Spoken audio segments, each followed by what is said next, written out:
रमेश ने बड़े उत्साह के साथ एक बिजनेस की शुरुआत की, पर 5-6 महीनों के बाद किसी घाटे की वजह से उसे बिजनेस बंद करना पड़ा।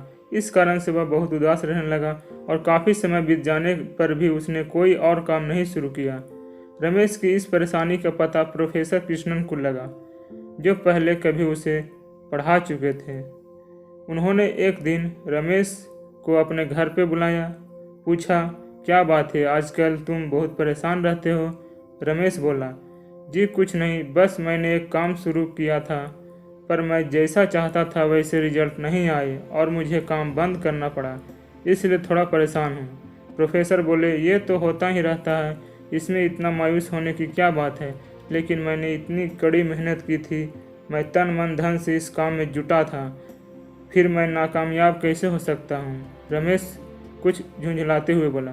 प्रोफेसर कुछ देर के लिए शांत हो गए, फिर कुछ सोचकर उन्होंने कहा, रमेश मेरे पीछे आओ, टमाटर के इस मरे हुए पौधे को देखो।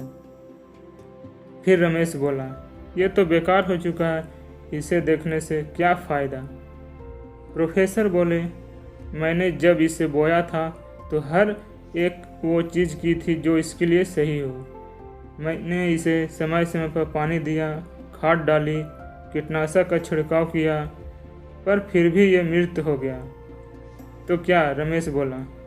प्रोफेसर ने समझाया, चाहे तुम कितना भी प्रयास करो, पर अंततः क्या होता है तुम उसे तय नहीं कर सकते।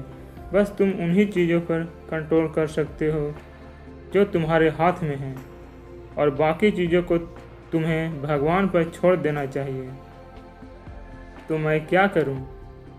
अगर कामयाबी की गारंटी नहीं है तो फिर प्रयास करने से क्या फ़ायदा? रमेश बोला। रमेश, बहुत से लोग बस इसी एक्सक्यूज का सहारा लेकर अपनी लाइफ में कुछ बड़ा करने का प्रयास नहीं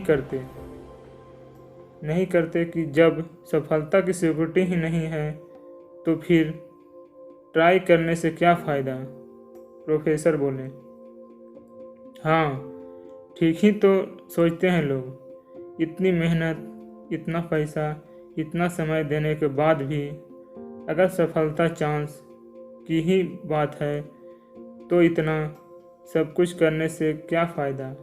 रमेश बाहर निकलते हुए बोला, रुको, जाने से पहले जरा इस दरवाजे को खोलकर तो देखो।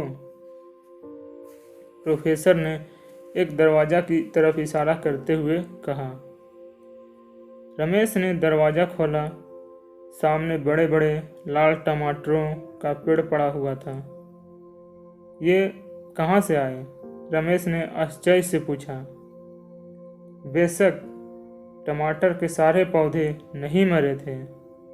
अगर तुम लगातार सही चीज़ें करते रहो तो सक्सेस पाने के तुम्हारा चांस बहुत बढ़ जाता है। लेकिन अगर तुम 1-2 फेलियर्स की वजह से हार मान कर बैठ जाओ तो तुम्हें लाइफ कोई भी रिवार्ड नहीं देती। प्रोफेसर ने बात पूरी की। रमेश अब सफलता का पाठ पढ़ चुका था। वह समझ गया कि उसे अब क्या करना है और वो एक नए जोश के साथ बाहर निकल पड़ा। दोस्तों, रमेश की तरह ही बहुत से लोग किसी एक असफलता को ही आगे प्रयास न करने की वजह बना लेते हैं। और ये सच है कि हम चाहे जितने भी प्रयास कर लें, फाइनल रिजल्ट क्या होगा हम इस पर कंट्रोल नहीं कर सकते। पर यह भी सच है कि जो लोग सफलता का स्वाद चखने के लिए लगातार प्रयास करते रहते हैं, उन्हें आज नहीं तो कल वो मिल ही जाती है। याद रखिए कि हर एक नाकामयाबी कामयाबी की तरफ ही एक कदम होता है। धन्यवाद।